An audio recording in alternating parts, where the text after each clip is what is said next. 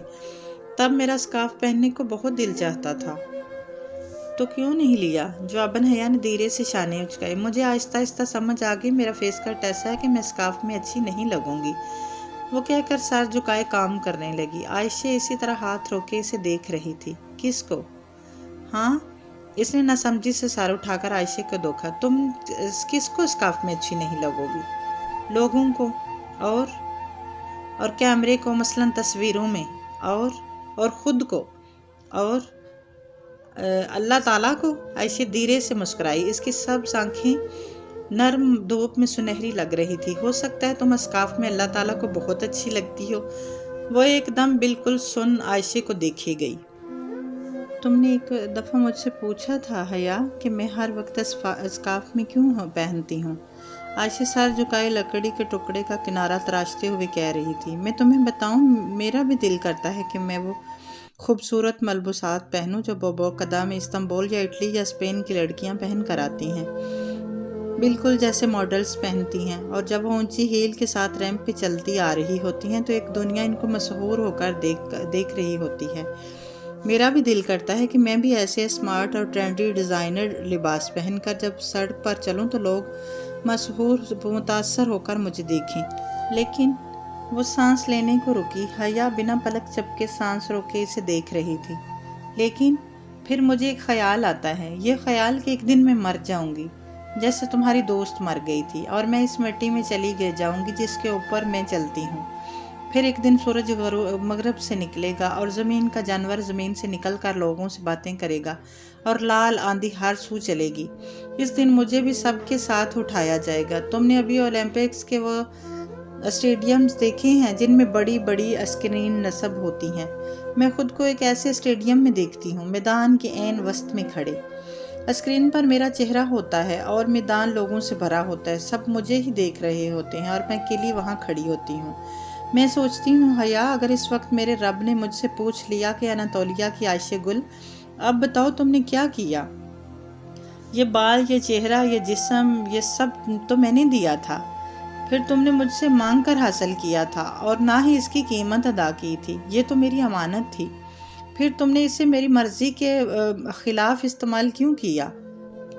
تم نے اس سے وہ کام کیوں لیے جن کو میں ناپسند کرتا ہوں؟ تم نے ان عورتوں کا راستہ کیوں چن لیا جن سے میں ناراض تھا؟ میں نے ان سوالوں کے بہت جواب سوچے ہیں، مگر مجھے کوئی جواب مطمئن نہیں کرتا۔ روز صبح اسکارف لینے سے پہلے میری آنکھوں کے سامنے ان تمام حسین عورتوں کے دلکش سراپے گردش کرتے ہیں جو ٹی وی پہ میں دیکھتی ہوں، اور میرا دل کرتا ہے کہ میں ان کا راستہ چن لوں، مگر پھر مجھے وہ آخری عدالت یاد آ جاتی ہے۔ تب میں سوچتی ہوں کہ اس دن اللہ کو کیا جواب دوں گی۔ میں ترازو کے ایک پلڑے میں وہ سراپا ڈالتی ہوں جس میں خود کو اچھی لگتی ہوں، اور دوسرے میں وہ جس میں اللہ کو اچھی لگتی ہوں۔ میری پسند کا پلڑا کبھی نہیں جھکتا، اللہ کی پسند کا پلڑا کبھی نہیں اٹھتا۔ تم نے پوچھا تھا کہ میں اسکارف کیوں لیتی ہوں، میں اس لیے کرتی ہوں کہ کیونکہ میں اللہ کو ایسے ہی اچھی لگتی ہوں۔ وہ اب جھرنے کی نوک سے لکڑی کے کنارے خم ڈال رہی تھی۔ لڑکیاں سمندر کی ریت کی مانند ہوتی ہیں حیا، ایام پڑی ریت اگر ساحل پہ ہو تو قدموں تلے روند دی جاتی ہے، اور اگر سمندر کی تہہ میں ہو تو کیچڑ بن جاتی ہے، لیکن ایسی ریت کو وہ ذرہ جو خود کو ایک مضبوط سیپ میں ڈک لے وہ موتی بن جاتا ہے۔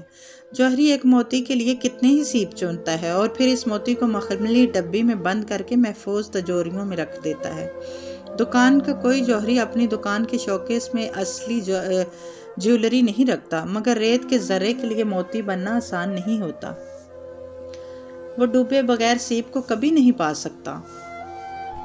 حیا اب اسے نہیں دیکھ رہی تھی، وہ سر جھکائے ریگمار لکڑی کے ٹکڑے پہ رگڑ رہی تھی۔ لکڑی کی گھنگریالی پتریاں اتر کر نیچے گر رہی تھی۔ اس کے اندر بھی کچھ ایسا ہی چٹخ رہا تھا، کیا وہ سمجھ نہیں پا رہی تھی، اور کبھی کبھی اسے لگتا وہ کبھی نہیں سمجھ سکے گی۔ کبرا بہلول کے گھر اس کے کھیت میں کام کرتے اور ادا چائے کے پتے چنتے، اس کی مرغابیوں کو دانہ ڈالتے، وہ اب ان سے چھوٹے چھوٹے بظاہر بے زر سوال کثرت سے پوچھنے لگی تھی۔ وہ عائشہ کے بتائے گئے دو کو کبرا کے بہلول 2 جمع کر کے دیکھتی تو جواب 4 کی بجائے 400 نکلتا۔ اب اسے پھر سے عبد الرحمن پاشا کی فون کا انتظار تھا۔ کب وہ فون کرے وہ اپنے پتے پھینکے۔ کھیل پاشا نے شروع کیا تھا، اسے ختم اب وہ کرے گی۔ چند ہی روز بعد اسے موقع مل گیا۔ فون کی گھنٹی بجی تو اس نے کارڈ لیس اٹھایا اور اوپر اسٹڈی میں آ گئی۔ ہیلو، اس نے بظاہر سادگی سے کہا۔ دوسری جانب چند لمحے خاموشی چھائی رہی، پھر اس کی باریک کھدری آواز سنائی دی۔ حیا بی بی کیسی ہیں آپ؟ میں ٹھیک ہوں، آپ سنائیے؟ جی الحمدللہ۔ آپ کیا کر رہی تھی؟ وہ محتاط لہجے میں پوچھ رہا تھا، جیسے اس کا فون اٹھانے کا مقصد نہ سمجھا ہو۔ میں ایک کہانی لکھ رہی تھی، کہیں تو سناؤں؟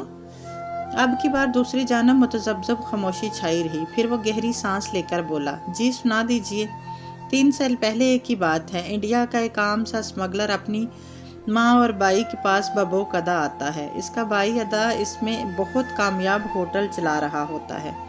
نوارت بائی اس کے ساتھ ہوٹل کے کاموں میں دلچسپی لینا شروع کر دیتا ہے۔ بظاہر اسے اپنے بائی کا بہت خیال ہے، مگر آہستہ آہستہ وہ ہوٹل پر قبضہ کرنے لگتا ہے۔ وہ اپنے بائی کے تعلقات استعمال کر کے اپنے تعلقات وسیع کرتا ہے، مافیا کے ساتھ روابط بڑھاتا ہے اور تو اور اس کی ایک عالمی دہشت گرد تنظیم سے بھی روابط ہیں۔ پھر آج سے ٹھیک 2 سال پہلے وہ اپنے بھائی کو کچھ یوں ہراساں کرتا ہے کہ ایک روز بیچارہ بھائی چپ چاپ ہوٹل چھوڑ کر چلا جاتا ہے۔ لوگوں کو یہ بتایا جاتا ہے کہ وہ یونان میں ہے، لیکن وہ در حقیقت کہاں ہے یہ اس بڑے بھائی سے بہتر کوئی نہیں جانتا، اور اس سے باز پرس کرنے والا بھی کوئی نہیں، سوائے ایک بوڑھی عورت اور 2 معصوم لڑکیوں کے۔ یوں عام سا اسمگلر استنبول کے بارسوخ ترین افراد میں شامل ہو جاتا ہے۔ اب بتائیے کیسی لگی میری کہانی؟ کہتی ہیں تو پبلشنگ کے لیے دے دوں؟ اس نے معصوم سوال پوچھا۔ میں اس ساری بکواس کا کیا مطلب لوں؟ یہیں کہ میرے بارے میں ذرا احتیاط سے کام لیجیے، ورنہ پیر کے نیچے دباؤ تو چونٹی بھی کاٹ لیتی ہے۔ بہت احسان فراموش لڑکی ہو، تمہیں بھول گیا کہ اس رات تمہیں اس بحری جہاز سے نیم مردہ حالت میں کون ادھر لایا تھا؟ لمحے بھر کو وہ بالکل چپ رہ گئی۔ میں پرسوں ببوک ادا واپس آ رہا ہوں، تم نے جب تک ادھر رہنا ہے تم رہو، میں ادھر نہیں آؤں گا اور نہ ہی تمہارے راستے میں آؤں گا، سو تم بھی میرے راستے میں آنے کی کوشش مت کرنا۔ دھمکی امیز لہجے میں بات کا آغاز اس نے وہیں ہاتھ رکھا تھا جہاں سب سے زیادہ درد ہوتا ہے۔ میں نے کیا کرنا ہے اور کیا نہیں، اس کا فیصلہ آپ نہیں میں کروں گی، اس نے محفوظ سے انداز میں کہہ کر فون رکھ دیا۔ میجر احمد کا شکریہ، جس نے اسے ایک دوسری نہج پر سوچنا سکھایا تھا۔ اور کیا قربان کر سکتی ہو تم؟ اپنا فیصلہ گھٹانے کے لیے رات سونے سے قبل یہ آخری بات تھی جو عائشہ نے اس سے پوچھی تھی۔ اس نے نیند میں ڈوبی آنکھیں کھول کر سوالیہ نگاہوں سے عائشہ کو دیکھا۔ بولی، کچھ نہیں، میں بتاؤں؟ تم اپنی نیند قربان کرنا سیکھ لو۔ وہ کہہ کر لیٹ گئی۔ حیا نے بوجھل آنکھیں بند کر لیں۔ صبح فجر کی اذان کے ساتھ ہی بہاریں اس کا کندھا جھنجھوڑ کر اسے اٹھا رہی تھی۔ اٹھ جاؤ، عائشہ نے کہا ہے، آج سے تم بھی ہمارے ساتھ قرآن پڑھنے جاؤ گی۔ میں؟ اس نے کسل مندی سے آنکھیں ذرا کھولی۔ مجھے نیند آ رہی ہے۔ نہیں، اب تو تمہیں جانا ہی پڑے گا، یہ ٹارچر تم بھی سہو نا، میں اکیلی کیوں برداشت کروں؟ اب اٹھ جاؤ، دم کٹی لومڑی۔ دوسرے کے دم پھندے میں پھنستے دیکھ کر بہت خوشی اچھلتی کودتی تیار ہو رہی ہوتی وہ۔ حیا بدوقت تمام کمبل اتار اٹھی۔ اسے اور ڈی جے کو صبح خیزی کی عادت تو تھی، مگر ان کی صبح فجر قضاء کے بعد ہوتی تھی اور پھر بھاگم بھاگ کیمپس کی تیاری۔ اس نے اپنا لیموں کے رنگ کا زرد فراق پہنا جو ایک دفعہ جہان کے گھر پہن کر گئی تھی، اور گیلے بال کھلے چھوڑ کر سنگار میز کے سامنے آ کھڑی ہوئی۔ اب اس نے پرفیوم کی شیشی اٹھائی ہی تھی کہ بہاریں عقب سے زور سے چیخی، یہ کیا کر رہی ہو؟ کیا؟ وہ اس کے اچانک چلانے پر ڈر کر پلٹی۔ تم باہر جانے سے پہلے پرفیوم لگا رہی ہو؟ بہاریں نے بے یقینی سے پوری آنکھیں کھول کر اسے دیکھا۔ ہاں، کیا ہوا؟ عائشہ گل کہتی ہے کہ اچھی لڑکیاں باہر جانے سے پہلے اتنا پرفیوم نہیں لگاتی، تم یہ باڈی سپرے لگا لو، مگر پرفیوم نہیں، اللہ تعالیٰ ناراض ہوتا ہے۔ وہ خفگی سے ڈانٹتی ہوئی حیا کے ساتھ آ کھڑی ہوئی اور پھر ایڑیاں اونچی کر کے خود کو آئینے میں دیکھتی اسکارف لپیٹنے لگی۔ حیا نے ایک ہاتھ میں پکڑے پرفیوم کو دیکھا اور پھر ذرا سا خف سے اسے رکھ کر باڈی مسٹ اٹھا لیا۔ حلیمہ آنٹی کی لان میں چاندنی بچھی تھی، وہ مرکزی جگہ پر بیٹھی تھی اور سارے چھوٹے بڑے بچے ان کے نیم دائرے کی صورت بیٹھے تھے۔ وہ تینوں جس وقت داخل ہوئی اس جگہ، بچے نے فوراً جگہ چھوڑ کر دائرہ بڑا کر دیا۔ حلیمہ آنٹی نے ایک دم نرم مسکراہٹ ان کی طرف اچھال کر سر کو جنبش دی۔ وہ تینوں ساتھ ساتھ بیٹھ گئیں۔ میں پناہ مانگتا ہوں اللہ کے دھتکارے ہوئے شیطان سے، اللہ کے نام کے ساتھ جو بہت مہربان اور بار بار رحم کرنے والا ہے۔ قرائت کرنے والا بچہ سنہرے بالوں والا ترک تھا جس نے سر پر جالی دار ٹوپی لے رکھی تھی۔ باقی بچے خاموش تھے۔ وہ اپنی باریک مدر آواز میں پڑھ رہا تھا، آپ ایمان لانے والی عورتوں سے کہہ دیں کہ وہ اپنی نگاہیں جھکا کر رکھیں اور اپنے قابل ستر اعضاء کی حفاظت کیا کریں۔ وہ جو جماہیر روکتی ادھر ادھر دیکھ رہی تھی ایک دم گڑبڑا کر سیدھی ہو بیٹھی، اور وہ اپنی زینت ظاہر نہ کریں سوائے اس کے کہ جو خود ظاہر ہو جائے۔ کم سن بچے کی آواز نے سارے ماحول کو اپنی لپیٹ میں لے رکھا تھا۔ ہر سو ایک سحر ستاری تھا۔ حیا نے بے اختیار سر پہ اوڑے دوپٹے سے کان ڈھکے جس میں اس نے موتی والی بالیاں پہن رکھی تھی، وہی موتی جو جہان کے سیب سے نکلے تھے۔ بہارے نے اسے ایک ایک موتی دونوں بالیوں میں پرو دیا تھا، تیسرا موتی حیا نے سنبھال رکھا تھا۔ کسی معمول کسی کیفیت میں اس نے گردن جھکا کر دیکھا۔ اس کا شفون کا دوپٹہ اس کے سر پر تو تھا لیکن گردن پہ اس نے مفلر کی طرح لپیٹ رکھا تھا۔ قدرے خفت سے اس نے دوپٹہ کھول کر شانوں پر ٹھیک سے پھیلا کر لپیٹا۔ اس وقت سوائے حکم ماننے کے اسے کوئی چارہ نظر نہیں آیا تھا۔ یہ عائشہ کی باتیں نہیں تھی جن پر الجھ کر اس کو ذہن سے جھٹکا دیا جاتا۔ یہ حکم بہت اوپر آسمانوں سے آیا تھا، وہاں سے جہاں کا انکار نہیں سنا جاتا تھا، جہاں صرف سر جھکایا جاتا تھا۔ ترک بچہ اپنا سبق ختم کر چکا تھا۔ حلیمہ آنٹی نے بہارے کو اشارہ کیا، وہ اپنا قرآن سامنے کیے تعوذ پڑھ کر اپنا سبق پڑھنے لگی۔ اللہ نور ہے، آسمانوں کا اور زمین کا نور۔ اس کے نور کی مثال ایک تاک کی طرح ہے جس پر چراغ ہے۔ چراغ فانوس میں ہے، فانوس گویا ایک چمکتا ہوا تارا ہے۔ وہ ایک بابرکت زیتون کے درخت سے روشن کیا جاتا ہے، نہ مشرقی ہے نہ مغربی، قریب ہے کہ اس کا تیل روشن ہو جائے، اور اگرچہ اس سے آگ بھی نہ چھوئی ہو۔ نور ہے اوپر نور کے۔ اللہ اپنے نور کی طرف راستہ دکھاتا ہے جسے وہ چاہتا ہے۔ لان میں ایک دم بہت سی روشنی اتر آئی تھی، جیسے چمکتا چاند پورے افق پہ چھایا ہو، جیسے سونے کے پتنگے ہر سو آہستہ آہستہ نیچے گر رہے ہوں۔ نیلے آسمان سنہری کندیلوں سے جگمگا اٹھا ہو۔ وہ اس طلسم میں گری سحر زدہ سی سنی جا رہی تھی، بہاریں پڑ رہی تھی، اور وہ لوگ جنہوں نے انکار کیا، ان کے اعمال ایک چٹیل میدان میں سراب کی مانند ہے۔ پیاسا اس کو پانی سمجھتا ہے، حتیٰ کہ جب وہ اس کے قریب آتا ہے تو اس کو کچھ بھی نہیں پاتا، اور وہ وہاں اللہ کو پاتا ہے۔ پھر اللہ اس کو اس کا پورا حساب دیتا ہے، اور اللہ جلد حساب لینے والا ہے۔ نیلا آسمان ان دیکھی مشلوں سے روشن تھا۔ چاندی کی مشلیں وہاں روشن نہیں تھی، مگر وہاں روشنی تھی، نور تھا اوپر نور کے، یا ان کی مثال سمندر کے گہرے اندھیروں کی مانند ہے۔ پھر اسے ایک لہر ڈانپ لیتی ہے، اس کے اوپر ایک اور لہر، اس کے اوپر بادل، ان میں بعض کے اوپر بعض اندھیرے، اتنا اندھیرا کہ جب وہ شخص ہاتھ نکالتا ہے تو اسے بھی نہیں دیکھ پاتا، اور جس کا نہیں بنایا اللہ نے کوئی نور، تو نہیں ہے اس کے لیے کوئی نور۔ بہاریں اپنا سبق ختم کر چکے تھے اور مرمرہ کی لہریں کناروں پر سر پٹک پٹک کر پلٹ رہی تھی واپس اپنے اندھیروں میں۔ کلاس کا وقت ختم ہوا تو سحر ٹوٹا، کندیلیں غائب ہو گئی، صبح کی روشنی میں آسمان کے چراغ چھپ گئے۔ بچے اٹھ کر جانے لگے۔ حلیمہ آنٹی اب اس کی طرف ہی آ رہی تھی، مگر وہ اپنی جگہ سن سی بیٹھی، کہیں بہت اندر گم تھی اپنی ذات کے اندھیروں میں۔ اندھیری لہر کے اوپر ایک اور لہر، اور اس کے اوپر غم کے بادل، اتنا اندھیرا کہ مشلوں کو سرا سجائی نہ دیتا تھا، اور جس کا نہیں بنایا اللہ نے کوئی نور، تو نہیں ہے اس کے لیے کوئی نور۔ وہ بالکل چپ سی اپنی جگہ پر اسی طرح بیٹھی تھی۔ ہوٹل گرینک ببو کدا کے ایک نسبت ویران ساحل کے قریب واقع تھا۔ جزیرے کے بازار کے رش اور سیاحوں کے شور ہنگامے سے دور ایک بہت پرسکون سی جگہ تھی۔ ہوٹل کی بلند و بالا عمارت کی کھڑکیوں سے مرمرہ سمندر بالکل سامنے دکھائی دیتا تھا۔ ودا کا سب سے بڑا، سب سے مہنگا ہوٹل تھا۔ دیمت فروز پچھلے 3.5 سال سے ہوٹل کے مالک کی پرنسپل سیکرٹری تھی، پرسنل سیکرٹری تھی۔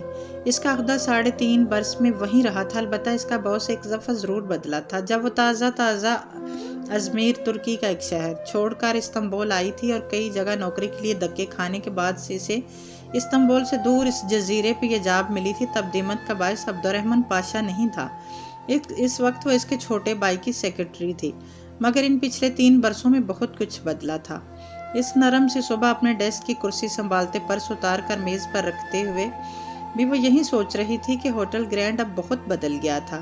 اس کا پچھلا باس بہت خوش خلق اور سادہ آدمی تھا، ایسا آدمی جس میں کوئی بناوٹ نہیں ہوتی ہو۔ وہ ہوٹل کا مالک ہونے کے باوجود اکثر نیچے ریسٹورنٹ کے کچن میں کام کرتا پایا جاتا تھا۔ اس کے عام سے حلیے کو دیکھ کر کوئی یہ نہیں کہہ سکتا تھا کہ یہ شخص ببوقدا کے رئیسوں میں سے ہے۔ پھر وقت بدلتا گیا۔ دیمت عبد الرحمن پاشا کو پہلے کبھی کبھار اور پھر اکثر ہوٹل میں اپنے بھائی کے ساتھ آتے دیکھتی، یہاں تک کہ آہستہ آہستہ ہوٹل کا کنٹرول اور وہ آفس عبد الرحمن کی دسترک میں چلا گیا۔ عبد الرحمن پاشا نے کیسے سب کچھ اپنے قابو میں کیا کوئی جوں بھی نہ کر سکا، اور اس کا بھائی کہاں چلا گیا وہ کبھی نہیں جان سکتی تھی۔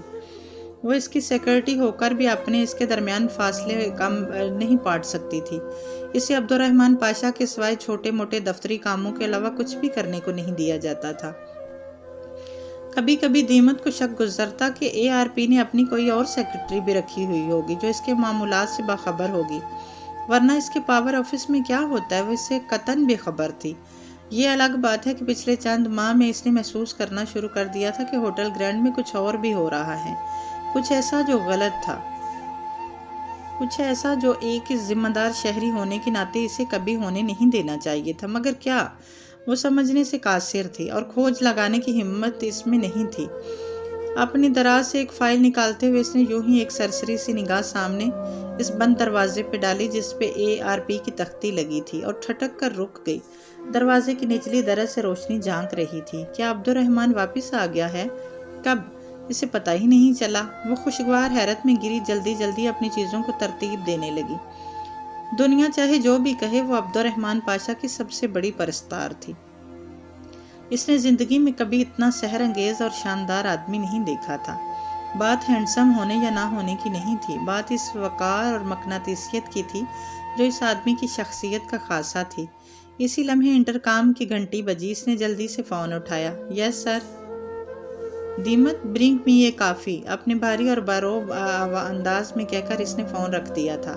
وہ اپنا سارا کام چھوڑ کر نہایت مستعدی سے کافی تیار کرنے لگی۔ اس کا باس 3 ماہ بعد انڈیا سے لوٹا تھا۔ وہ بہت خوش تھی۔ کافی کی ٹرے اٹھائے اس نے دروازہ ذرا سا بجا کر کھولا۔ عبد الرحمن پاشا کا آفس نہایت شاندار اور پرتعیش انداز میں آراستہ کیا گیا تھا۔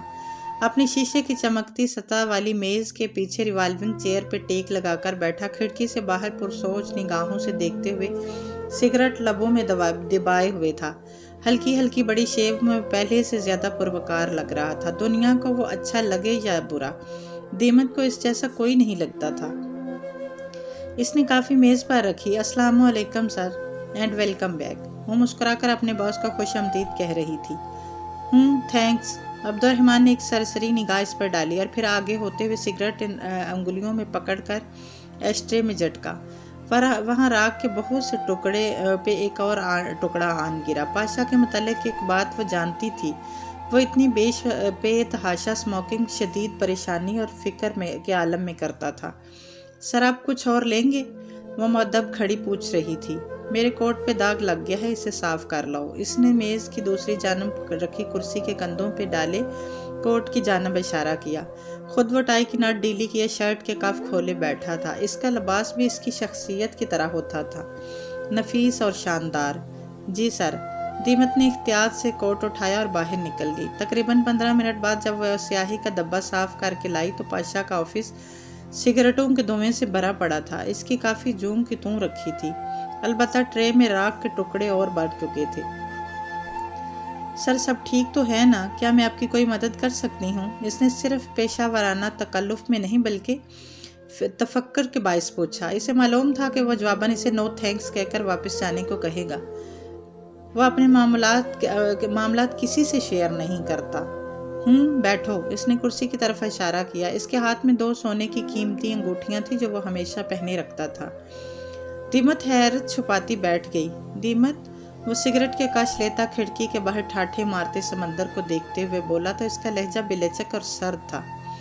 کسی غیر ملکی کو ترکی سے بھیجنا ہو تو کیا کرنا چاہیے؟ اتنی سی بات۔ سر کوئی غیر ملکی اگر ترکی میں رہ رہا ہو تو یقیناً کسی وجہ سے رہ رہا ہوتا ہے۔ اسے جس چیز کی کشش ترکی میں نظر آ رہی ہو اس چیز کو ختم کر دینا چاہیے، اور اگر وہ کشش کسی انسان کی ہو، مثلاً ہسبینڈ کی، تو تب اس کشش کو ختم کرنا چاہیے۔ اور وہ کیسے؟ عبدالرحمن نے ذرا مسکرا کر اسے محسوس انداز میں دیکھا۔ سر، کوئی عورت اپنے شوہر کو تب تک چھوڑتی ہے جب اسے یہ لگتا ہے کہ اس کے شوہر نے اسے دھوکہ دیا ہے۔ شدید بدگمان ہوئے بغیر عورت اپنے شوہر کو کبھی نہیں چھوڑتی۔ تمہارا مطلب ہے کہ کوئی عورت اس کو اس کے شوہر کے خلاف بہکائے؟ اس نے ناگواری سے سر جھٹکا۔ وہ کیوں کسی کی بات پہ یقین کرے گی؟ جی سر، وہ کسی دوسرے کی بات پہ یقین نہیں کرے گی، وہ صرف اپنے شوہر کی بات پہ یقین کرے گی۔ اور کوئی شوہر اپنے دھوکے یا اپنی بدعمالیوں کی داستان اپنے منہ سے اپنی بیوی کو کیوں سنائے گا؟ میں نے یہ نہیں کہا کہ یہ سب اپنی بیوی کو کہے۔ اب کہ دیمت ذرا معنی خیز انداز میں مسکرائی تھی، وہ یہ سب کسی اور سے کہے گا، اور اگر ٹائمنگ صحیح رکھی جائے تو اس کی بیوی اس کے علم میں لائے بغیر اس کی باتیں سن لے۔ ایک معصوم سا اتفاق۔ بات ختم کر کے دیمت نے ذرا سے شانے اچکائے۔ عبدالرحمن کی آنکھوں میں ایک چمک دار آئی۔ اس نے سگریٹ کا ٹکڑا ایشٹرے میں پھینکا اور ذرا آگے ہو کر بیٹھا۔ مگر دیمت، کوئی آدمی کسی دوسرے کے بھی سامنے اپنے کسی بد عمل کا ذکر کیوں کرے گا؟ میں نے کہا نا سر، ٹائمنگ صحیح رکھی جائے تو سب ٹھیک رہے گا۔ وہ آدمی اپنے بد عمل کی داستان نہیں سنائے گا۔ وہ عمل کوئی بھی ہو سکتا ہے۔ بعض کام ایسے ہوتے ہیں جو کسی کو ہیرو بنا دیتے ہیں، لیکن اگر سیاق و سباق کے بغیر پیش کیے جائیں تو وہ ہیرو کو ویلن بنا دیتے ہیں۔ عبدالرحمن پاشا کی مسکراہٹ گیڑی ہوتی گئی۔ اس کے چہرے پر چھائی فکر غائب ہو رہی تھی۔ دیمت، جو کام میں پچھلے 5 مہینوں میں نہیں کر سکا وہ تم نے 5 منٹ میں کر دکھایا۔ تھینک یو سو مچ۔ وہ دفعتاً اس کا بہت ممنون تھا۔ دیمت کا دل خوشی سے بھر گیا۔ وہ بہت مسرت سے اٹھی تھی، وہ کہ اندر سے وہ جانتی تھی کہ عبدالرحمن کسی بیوی کو اس کے شوہر سے بدظن کرنے کی کوشش کر رہا ہے، اور وہ یہ بھی جانتی تھی کہ یہ غلط کام تھا۔ مگر عبدالرحمن کا تشکر ہر شے پہ چھانے لگا۔ تمہارا شوہر کیسا ہے؟ ابھی تک وینٹ پہ ہے؟ جی سر، کرسی سے اٹھتے ہوئے اس نے مغموم انداز میں بتایا۔ ایک حادثے کے بعد اس کا شوہر کچھ عرصہ سے وینٹیلیٹر پہ تھا، اور یہ پورا ہوٹل گرینڈ جانتا تھا۔ ایڈوانس سیلری چاہیے تو بتا دینا۔ تھینک یو سر، وہ پورے دل سے مسکرائی۔ عبدالرحمن پاشا اسے لالچ دے رہا تھا، یہ اس کے مشورے کا انعام تھا۔ وہ بہت فرحت سے واپس جانے کے لیے مڑی تھی۔ تمہارا ہیئر سٹائل اچھا ہے دیمت۔ عبدالرحمن نے اس کے عقب میں اسے پکارا تھا۔ اس کے قدم زنجیر ہو گئی۔ وہ بہت الجھن سے واپس پلٹی۔ عبدالرحمن اب ایک فائل اٹھا کر اس کی ورق گردانی کر رہا تھا۔ وہ بظاہر اس کی طرف متوجہ نہ تھا، مگر اس نے یہ بات کیوں کہی؟ پچھلے 3 برسوں میں تو اسے کبھی دیمت کے بالوں کا خیال نہیں آیا تھا، نہ ہی وہ عورتوں کے شگاف رکھنے والا بندہ تھا، پر اس نے یہ کیوں کہا؟ تھینک یو سر، وہ ذرا تذبذب بولی۔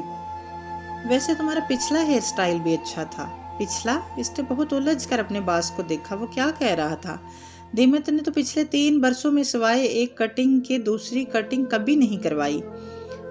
ہاں، جو عطانالیہ کے ساحر پہ تھا، تم پہ گنگریالے سرخ بال اچھے لگتے تھے۔ وہ فائل ایک طرف متوجہ بہت سرسری انداز میں کہہ رہا تھا۔ دیمت کے قدموں تلے سے زمین سرک گئی۔ وہ پتھر کا بت بنی رہ گئی۔ ایک دم کمرے میں گھٹن بڑھ گئی تھی، اسے سانس نہیں آ رہا تھا۔ بدوقت تمام باہر نکلی اور اپنی کرسی پر ڈہ گئی۔ عطانالیہ کا ساحل، سرخ گنگریالے سرخ بال۔ 6 سال پہلے اس نے ایک ایکس ریٹ میگزین کے لیے ماڈلنگ کی تھی۔ وہ بدنام زمانہ میگزین صرف انطالیہ میں چھپتا تھا اور وہاں سے باہر نہیں جایا کرتا تھا، مگر تب اسے پیسے چاہیے تھے اور نشے میں تھی۔ بعد میں وہ شرمندہ تھی۔ اس نے وہ شہر، وہ جگہ، سب کچھ چھوڑ دیا تھا۔ اس کے خاندان، اس کے دوستوں، کبھی اس کو اس میگزین کی ان چند کاپیز کا علم تک نہیں ہوا تھا۔ وہ میگزین تو شاید اب ردی کا ڈھیر بن کر اس دنیا سے ہی غائب ہو گیا ہو۔ تو پھر عبدالرحمن پاشا کو کیسے پتہ چلا؟ وہ سر دونوں ہاتھوں میں گرائے بیٹھی تھی۔ اس کی بے لچک آواز کی دمک وہ سمجھتی تھی، اگر اس نے یہ گفتگو کسی اور کے سامنے دہرائی تو وہ میگزین منظر عام پر آ جائے گا، اور یہ اس کا گھر، بچے، زندگی سب تباہ ہو جائے گا۔ اس نے چہرہ اٹھا کر بے بس متنفر نگاہوں سے ARP کے آفس کے بند دروازے کو دیکھا۔ Black mailer. اس کی آنکھوں میں بے اختیار آنسو امڑ آئے تھے۔ اسے آج علم ہوا تھا کہ عبدالرحمن پاشا نے کیسے ہر شے کو اپنے قابو میں کیا ہوا تھا۔ بند دروازے کے اس پار وہ کھڑکی کے سامنے کھڑا تھا۔ اس کے ہاتھ میں اس کا قیمتی موبائل تھا جس میں وہ کوئی نمبر ڈھونڈ رہا تھا۔ ایک نمبر پہ آ کر اس کا ہاتھ تھم گیا۔ وہ نمبر اس نے انگریزی میں برادر ڈیئرسٹ کے نام سے محفوظ کر رکھا تھا۔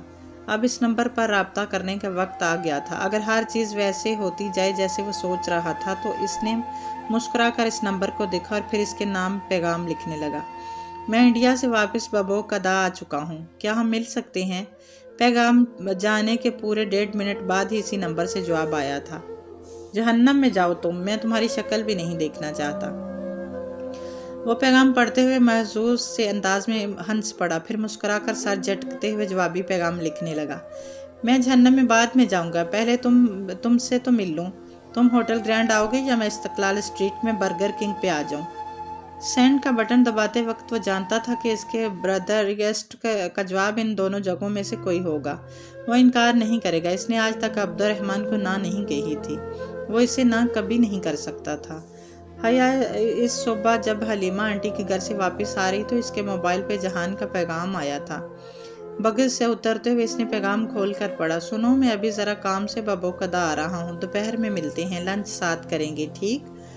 حیا نے حیرت سے ٹائم دیکھا، صبح کے 7 بجے تھے، اگر وہ ابھی چلا ہو تو 8:30 تک پہنچ جائے گا، پھر وہ دوپہر تک ببوقدا میں کیا کرے گا؟ اس کا کب سے اس جزیرے میں کوئی کام ہونے لگا؟ وہ الجھتی ہوئی نظر آئی تھی۔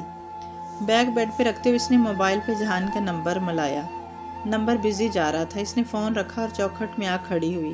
سامنے عائشہ اور بہاریں اپنی چیزیں اکٹھی کرتی نظر آ رہی تھیں۔ انہوں نے اب جنگل جانا تھا۔ آج میں تمہارے ساتھ نہیں جا سکوں گی عائشہ، جہان آ رہا ہے، وہ ذرا الجھی سی بتا رہی تھی۔ شیور، عائشہ نے سمجھ کر سر ہلایا اور تھیلا لیے باہر چلی گئی۔ پھر 8 بجے کے قریب وہ سنگار میز کے سامنے آ کھڑی ہوئی۔ جہان آ رہا تھا، اسے ڈھنگ سے تیار ہو جانا چاہیے۔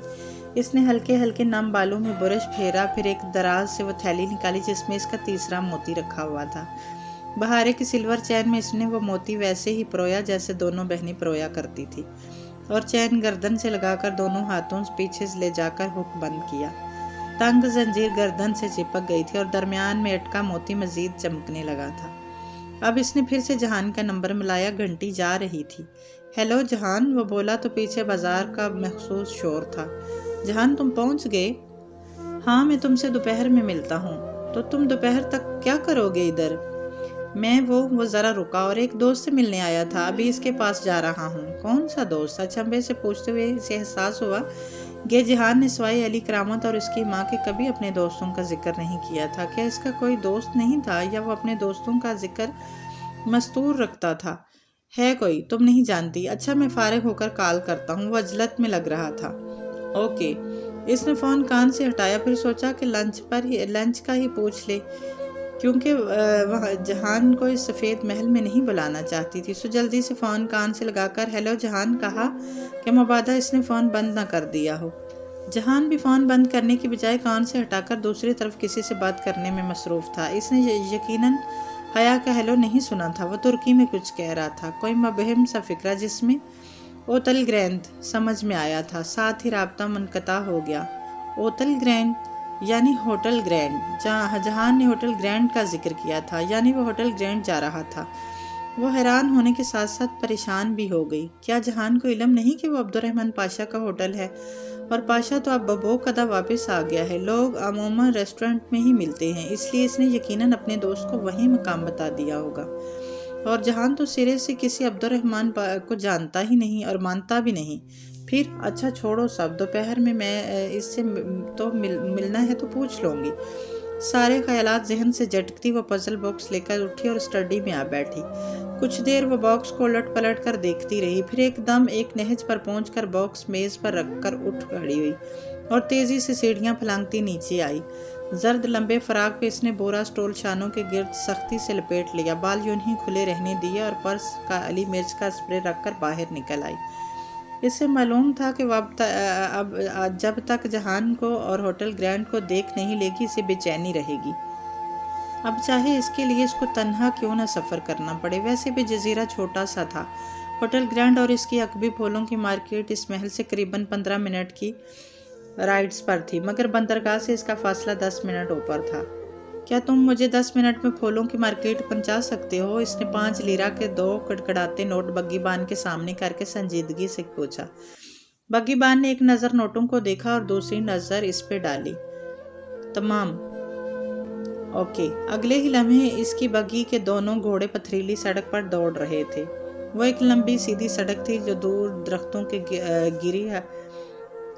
اس کے آخری سرے پہ ہوٹل گرینڈ کی بلند و بالا عمارت کھڑی تھی۔ عمارت کے پیچھے ساحل تھا، وہ یہاں سے نظر نہیں آتا تھا۔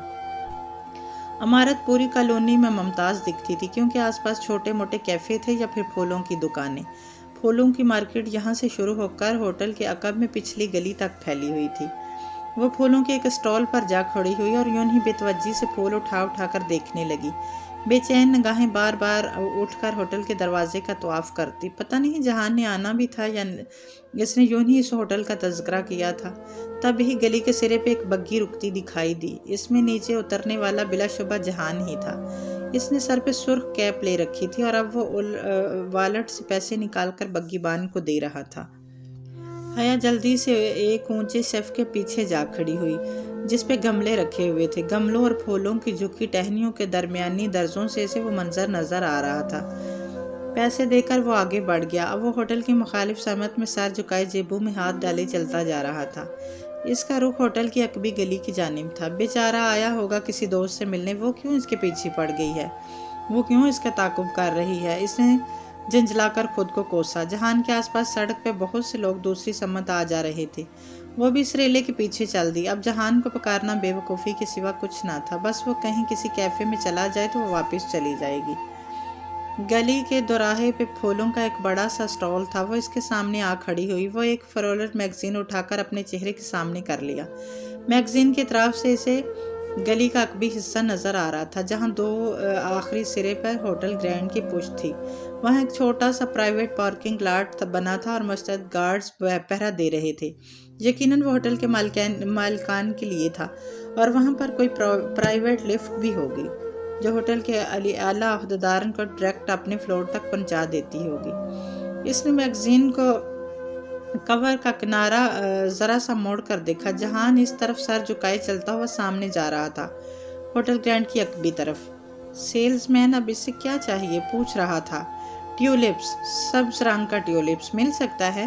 اس نے ارد گرد ٹیولپس کے پھولوں کو دیکھتے ہوئے وہ رنگ پوچھا جو استنبول کیا قرہ ارض میں بھی کہیں نہیں ملتا تھا اس کے خیال میں۔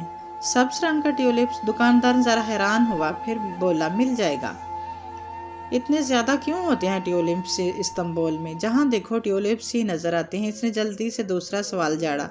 کن اکھیوں سے اسے جہان اب پارکنگ لاٹ تک پہنچتا نظر آ رہا تھا۔ وہاں رک کر اس نے والٹ نکال کر گارڈ کو کچھ دکھایا، شاید اپنا آئی ڈی کارڈ۔ نفی میں سر ہلا کر جواباً کہہ رہا تھا، ٹیولپس تو استنبول کا سمبل ہیں۔ کیا آپ نے ٹیولپ فیسٹیول کے بارے میں؟ دکاندار جوش و خروش سے اسے فیسٹیول کے بارے میں بتانے لگا جس میں اسے قطعاً کوئی دلچسپی نہ تھی۔ وہ بظاہر سر ہلا کر سنتی، گاہے بگاہے ایک نگاہ ہوٹل کے عقبی پارکنگ لاٹ پہ ڈال لیتی جہاں وہ ابھی تک کھڑا گارڈ سے کچھ کہہ رہا تھا۔ جب تک وہ واپس پلٹا، حیا اسٹول پہ بیٹھ کر میگزین چہرے کے سامنے کیے پھولوں میں کیموفلیج ہوئی بیٹھی تھی۔ اب بس جہان چلا جائے تو وہ بھی خاموشی سے نکل جائے گی۔ کسی نے نرمی سے میگزین اس کے ہاتھ سے کھینچا۔ اس نے چونک کر دیکھا۔ جب اپنا چہرہ چھپانے کے لیے میگزین اس کے سامنے کرتے ہیں تو اس کو الٹا نہیں پکڑتے۔ عین اس کے سر پر کھڑے جہان سکندر نے نرمی سی مسکراہٹ کے ساتھ کہہ کر میگزین سیدھا کر کے اسے تھمایا۔ اگر زمین میں گڑ جانے سے زیادہ مبالغہ امیز محاورہ ہوتا تو وہ اس وقت حیا سلمان پہ صادق اترتا۔ وہ قدرے بکھلا کر کھڑی ہوئی۔ اوہ تم ادھر کیا کر رہے ہو؟ جواباً جہان نے مسکراہٹ دبائے سوالیہ ابرو اٹھائی۔ نہیں بلکہ میں یہاں کیا کر رہی ہوں؟ وہ ذرا خفت سے مسکرائی۔ میں ایک کام سے آیا تھا تو تم شاید میرے پیچھے، وہ مسکرا کر بولا مگر اس کا چہرہ ذرا ستا ہوا لگ رہا تھا۔ نہیں تمہارے پیچھے کیوں؟ میں بھی ایک کام سے آئی تھی، وہ ذرا سنبھل کر مسکرا کر بولی۔ البتہ دل ابھی تک دک دک کر رہا تھا۔ واقعی؟ ہاں، میں اس علاقے پہ ایک رپورٹ لکھ رہی ہوں، حالانکہ ایک جرنلسٹ دوست کے لیے۔ بہت دلچسپ ہے۔ جہان نے جواباً نگاہیں جھکا کر اس کے خالی ہاتھوں کو دیکھا۔ اور تم کاغذ قلم کے بغیر رپورٹ لکھتی ہو؟ یہ نوٹ بک کہاں گئی؟ اوہ یہ رکھی ہے۔ اس نے بہت اطمینان سے اسٹال کے ایک طرف دکان کے کاؤنٹر پہ رکھی نوٹ بک اٹھائی، اسے سینے سے لگا کر بازو لپیٹتے ہوئے مسکرا کر جہان کو دیکھا۔ جہان نے گردن موڑ کر دکاندار کو دیکھا۔ دکاندار نے ایک میز قلم سے اٹھا کر حیا کی طرف بڑھایا۔ یہ آپ کا قلم؟ کیا میرے انٹرویو کے ساتھ میری تصویر بھی چھپے گی؟ ترک دکاندار نے بہت سادگی سے پوچھا تھا۔ کوشش کروں گی، اس نے مسکراہٹ دباتے ہوئے سر ہلایا۔